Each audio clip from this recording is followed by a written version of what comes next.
Optima Prime has a quilt shop that makes and sells squares of fabric for quilting. At first, Optima's quilts only made square blocks for quilters, and Optima spent her time making perfect squares. Customer service representatives were trained to ask for the length of the side of the block, X, that was being ordered, and they would let the customer know the area of the block to be quilted using the formula A of X equals X squared. Optima found that many customers that came into the store were making designs that required a combination of squares and rectangles. So Optima's Quilts decided to produce several new lines of rectangular quilt blocks. Each new line is described in terms of how the rectangular block has been modified from the original square block.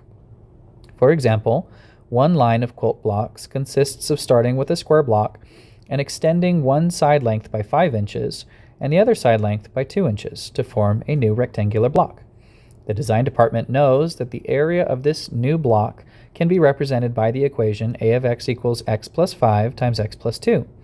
But they do not feel that this equation gives the customer a real sense of how much bigger this new block is. For example, how much more area it has when compared to the original square blocks. Can you find a different expression to represent the area of this new rectangular block? You will need to convince the customers that your formula is correct using a diagram. Okay, let's start with the diagram. Let's start with our rectangle here, and leave some space on the top like that. And what we've done is we've taken our original X and we've added 5 inches to it. So I'm going to go here and I'm going to add 1, 2, 3, 4, 5. And then my other one is X plus 2. So I'm going to take 1, 2 right here. So now I have, here's my X, and then here's 1, 2, 3, 4, 5. So this whole part right here is plus 5.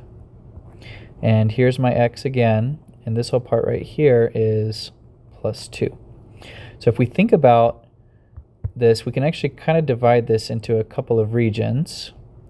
I've got my x squared region right here. And then in this whole section, I have 5 x's. And in this whole section down here, I have 2 more x's.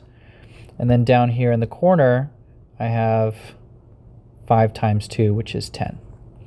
So if we represent our equation here, we're going to have an x squared.